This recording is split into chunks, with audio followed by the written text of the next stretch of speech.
So GLAD is now 5 years old, and we want to tell you a little bit about what we've been doing and what we hope to achieve in the next couple of years. Our biggest achievement is that 34,000 of you have all taken part in the study, providing us with this enormous data set. It's really the biggest standalone study of anxiety, detailed anxiety information and genetics in the world, and we've been hard at work analysing the data from this wealth of information that you've provided.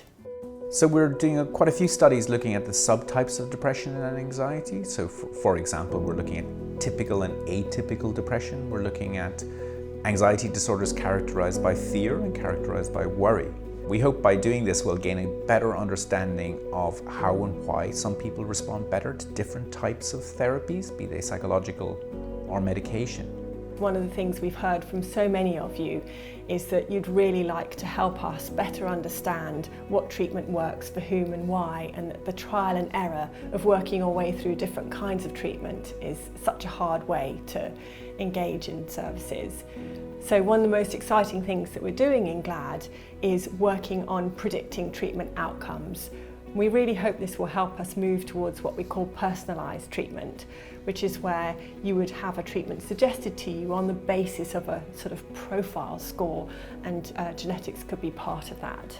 In terms of medication, about 12,000 of you have given us detailed records of your previous prescriptions and side effects, and we're using that information to investigate the genetics of side effects to antidepressants, which is a very important area of research, and we're actually working with colleagues internationally to see if we can implement pharmacogenetic testing in the clinic as a result.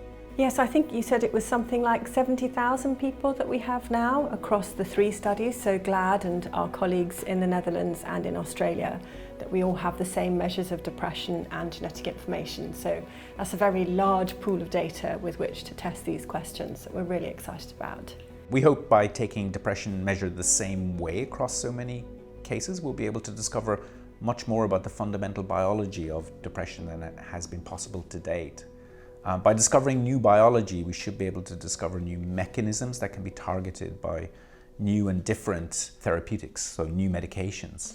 So I guess the main thing we wanted to say to you all at this stage was a huge thank you for everything that you've done. Many of you completed not only the initial survey, but repeated surveys all through the pandemic, known as the coping surveys. And these were hugely important in helping us understand the impact of mental health conditions and how people found life during the pandemic. And there are many other optional surveys on the website as well. So we wanted to finish this by saying a massive thank you to all of you for taking part and for everything you've contributed. Yes, we're incredibly grateful, and we thank you for your continued participation in the GLAD study. So one of the ways we've been celebrating GLAD turning 5 is to have a birthday party. And this was one of our ways of saying thank you to the wonderful scientists and researchers who've helped us make this study happen, alongside all of you, our participants, who've contributed all the data. We couldn't do it without all of you.